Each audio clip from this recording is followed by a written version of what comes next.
Avant la lecture du texte qui nous est proposé pour notre méditation ce matin, je vous invite à la prière d'illumination.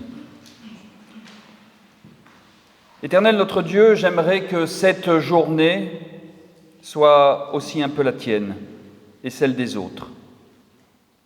Aussi, je te demande pour maintenant la grâce de ta parole, que les mots et les gestes qui en témoigneront soient assez forts, soient assez clairs pour que je les reçoive avec confiance. Alors fais taire en moi toutes ces voix trompeuses et que je perçoive dans le texte qui va être lu le doux murmure de ton évangile et qu'il fasse naître en moi la confiance simple des enfants de Dieu et alors je pourrai t'appeler Père. Amen. J'ai retenu dans les textes qui nous sont proposés aujourd'hui dans l'évangile de Luc, au chapitre 11, les versets 1 à 13. Il priait un jour en un certain lieu. Lorsqu'il eut achevé, un de ses disciples lui dit « Seigneur, enseigne-nous à prier, comme Jean aussi l'a enseigné à ses disciples. » Il leur dit « Quand vous priez, dites « Père ». Que ton nom soit reconnu pour sacré, que ton règne vienne. Donne-nous chaque jour notre pain pour ce jour. Pardonne-nous nos péchés, car nous aussi nous remettons sa dette à quiconque nous doit quelque chose. Et ne nous fais pas entrer dans l'épreuve. Il leur dit encore, qui d'entre vous aura un ami chez qui il se rendra au milieu de la nuit pour lui dire « Mon ami, prête-moi 3 pains, car un de mes amis est arrivé de voyage chez moi, et je n'ai rien à lui offrir. Si de l'intérieur l'autre lui répond « Cesse de m'importuner, la porte est déjà fermée, mes enfants et moi nous sommes au lit, je ne peux me lever pour te donner des pains. » Je vous le dis, même s'il ne se lève pas pour les lui donner parce qu'il est son ami, il se lèvera à cause de son insistance effrontée et lui donnera tout ce dont il a besoin. Eh bien moi, je vous dis, demandez et l'on vous donnera. Cherchez et vous trouverez, frappez et l'on vous ouvrira, car quiconque demande reçoit, qui cherche trouve, et à qui frappe on ouvrira. Quel père parmi vous, si son fils lui demande un poisson, lui donnera un serpent au lieu d'un poisson? Ou bien s'il demande un œuf, lui donnera-t-il un scorpion? Si donc vous, tout mauvais que vous êtes, vous savez donner de bonnes choses à vos enfants, à combien plus forte raison le Père Céleste donnera-t-il l'Esprit Saint à ceux qui le lui demandent. Heureux ceux qui écoutent la parole de Dieu et qui la gardent. Amen.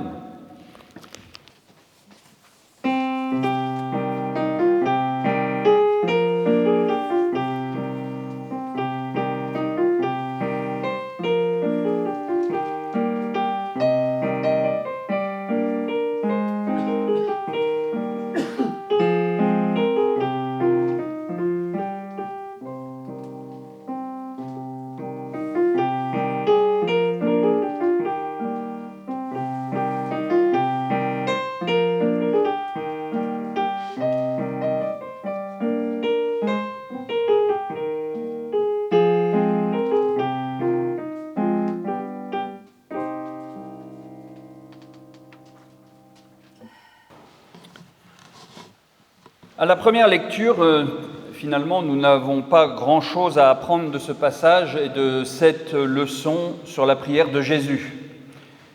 Le Notre Père, vous le connaissez tous, même si nous ne disons pas la version qui est donnée dans l'évangile de Luc.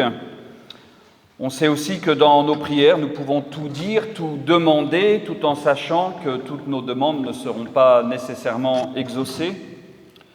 On sait aussi quand on ressent le besoin de prier, la nécessité de prier, et pourtant il n'est jamais inutile de revoir les fondamentaux et souvent nous redécouvrons des choses que l'on croyait savoir. C'est tout l'enjeu de ce texte sur l'enseignement de la prière dans l'évangile de Luc.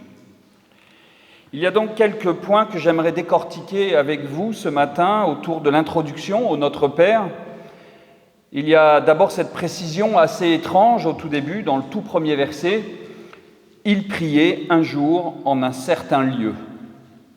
Cette précision de Luc pour introduire la leçon de Jésus sur la prière est assez étonnante parce qu'elle semble complètement inintéressante à la première lecture. Elle n'indique rien, on ne sait ni le jour, ni le lieu.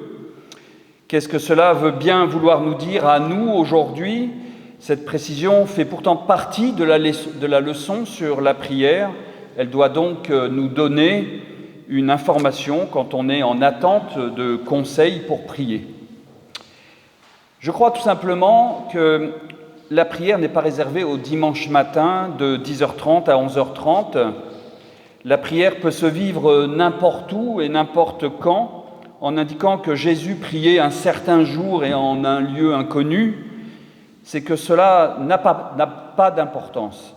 Il n'est pas nécessaire pour Jésus d'aller dans une synagogue, de prier à heure fixe et encore moins que l'on sache où et quand Jésus est allé prier.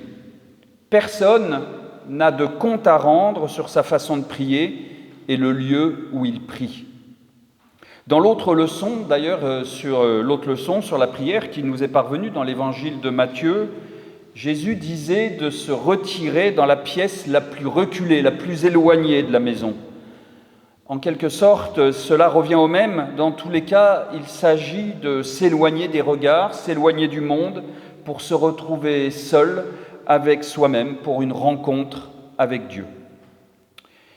Mais au-delà de la précision géographique, ne pas connaître quand et où Jésus est allé prier, eh bien, c'est aussi admettre que la rencontre avec Dieu se fait toujours de façon inattendue.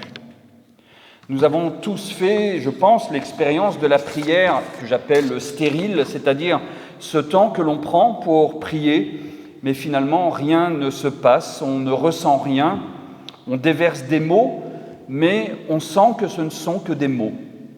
Et puis, un jour, de façon inattendue, la même prière, au même endroit peut-être, entrera en résonance avec quelque chose d'indéfinissable.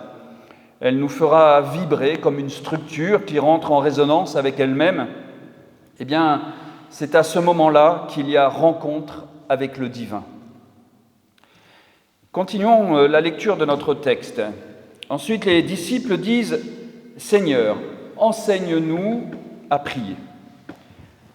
Alors j'avoue, j'aime ce passage, j'aime cette petite phrase, j'aime cette humilité des disciples. Derrière cette question, les disciples reconnaissent devant leur maître qu'ils ne savent pas prier. Et nous devons, je crois, toujours nous demander si nous savons prier. Est-ce que notre façon de prier est juste ? Est-ce que quand je prie, je ne cherche pas à servir mes intérêts personnels, à nourrir mes fantasmes et mes rêves ? Est-ce que mes demandes relèvent finalement de la prière ? Et puis demander à Dieu de nous apprendre à prier, eh bien, c'est déjà une prière. C'est chercher déjà à rentrer en relation avec Dieu, c'est demander à Dieu comment le rencontrer, et c'est dire notre désir de le rencontrer. Commence ensuite la prière fondamentale de Jésus, le Notre Père, dans la version de Luc, qui est donc plus courte que celle de Matthieu et que celle que nous disons à la fin des cultes. Il y a ce petit mot au début qui a fait et qui continue à faire couler beaucoup d'encre. La prière commence par « Père ». Aujourd'hui, certains réclament de modifier le Notre Père pour être plus inclusif et dire « Notre Père, notre Mère ». D'autres disent que cette prière met mal à l'aise ceux qui n'ont pas connu leur père ou ont eu un père violent, par exemple. Parler de Dieu comme un père, c'est pour certains accepter de jouer le jeu des sociétés patriarcales avec le Père Tout-Puissant.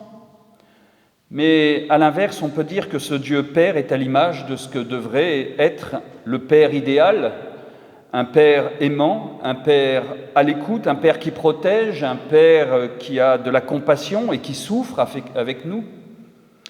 Mais j'aimerais juste vous proposer ce matin une autre possibilité de lire ce petit mot, ce début de la prière, pour comprendre pourquoi Dieu est Père dans la Bible.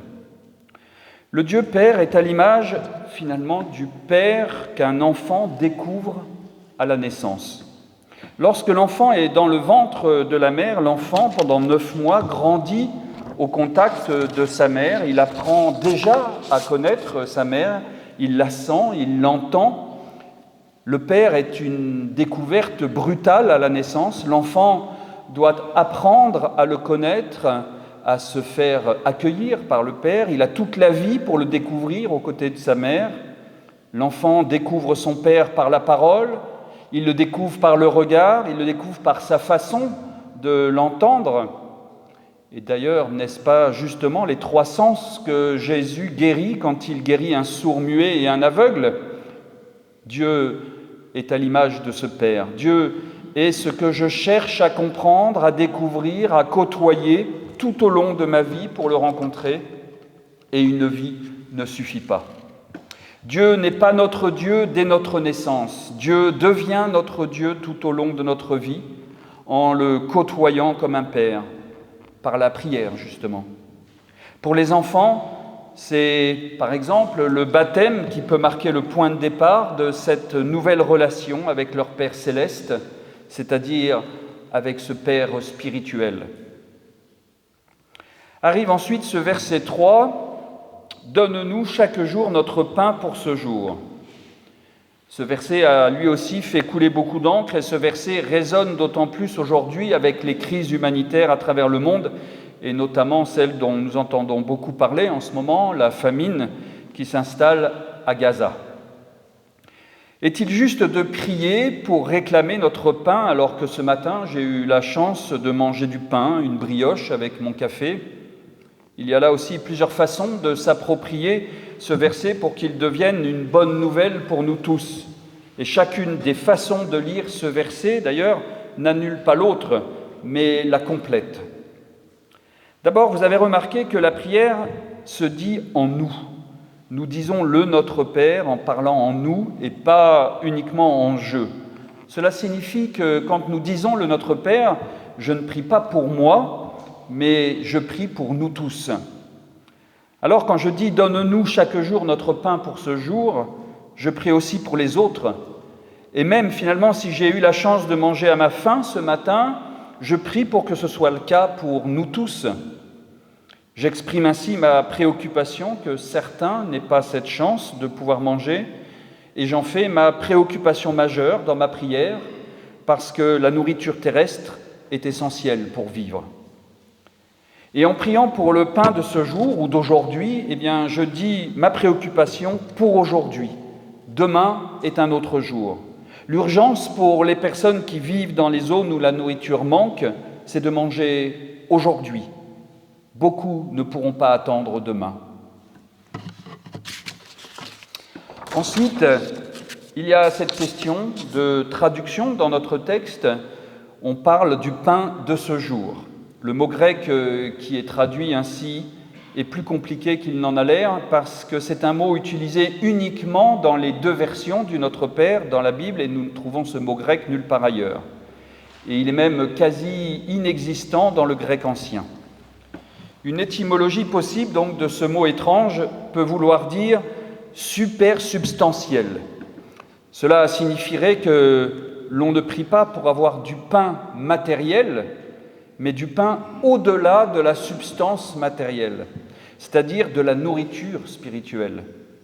On sait que Jésus s'est défini lui-même comme du pain quand il dit dans l'évangile de Jean « Je suis le pain de la vie, celui qui vient à moi n'aura jamais faim et celui qui met sa foi en moi n'aura jamais soif. » En priant ainsi pour avoir ce pain super substantiel, on prie pour avoir une nourriture bien plus consistante que du pain matériel, parce que la nourriture spirituelle appelle à une vie plus grande que la vie terrestre, elle appelle à une vie pleine de joie, pleine de paix et pleine d'amour. C'est cette nourriture qui est la nourriture véritable que nous offrent les évangiles et les enseignements du Christ. Souvenez-vous, dans le livre du Deutéronome, il y est écrit « L'homme ne vit pas de pain seulement, mais que l'homme vit de tout ce qui sort de la bouche du Seigneur. Une parole qui est d'ailleurs reprise par Jésus dans l'évangile de Matthieu, quand Jésus se trouve dans le désert et qu'il est tenté par le diable, qui lui demande de transformer des pierres en pain. C'est-à-dire que le pain spirituel ne remplace pas le pain matériel du boulanger, mais il vient l'enrichir. Mais il y a une autre compréhension possible de ce petit mot que j'aimerais partager avec vous, c'est qu'une autre étymologie propose de traduire ce mot grec, qui est traduit par le pain de ce jour, propose de le traduire par le pain de demain. Je ne crois pas que cela contredise tout ce que je viens de dire. Cette lecture vient seulement compléter les autres lectures. Le pain de demain n'est pas la nourriture de notre repas de demain midi, mais il faut entendre ce demain comme un autre temps de notre vie. En français, quand on veut reporter quelque chose à faire, on reporte à demain, on verra demain. Ça ne veut pas dire que demain, à la même heure, on se reposera à la même question, mais cela signifie qu'on reporte à plus tard. Le pain de demain, c'est justement le pain du plus tard, c'est-à-dire celui de notre vie éternelle. C'est le pain qui nous nourrira dans le royaume de Dieu, celui-là même que l'on a prié au début du Notre Père, quand on a dit que ton règne vienne. C'est cette même nourriture qui est symbolisée au moment de la scène, que nous prendrons tout à l'heure, quand nous partageons le pain. La parole de Dieu, voilà cette nourriture véritable qui nous est distribuée au moment de la scène. Prenez, ceci est mon corps, dit Jésus, c'est-à-dire que nous nourrissons des paroles de Dieu que Jésus a incarnées pleinement dans son humanité. Je terminerai sur ce passage de Jean 6 où Jésus dit « C'est moi qui suis le pain de la vie. Vos pères ont mangé la manne dans le désert et ils sont morts. Le pain que voici, c'est celui qui descend du ciel pour que celui qui en mange ne meure pas. C'est moi qui suis le pain vivant descendu du ciel. Si quelqu'un mange de ce pain, il vivra pour toujours. Et le pain que moi je donnerai, c'est ma chair pour la vie du monde. » Amen.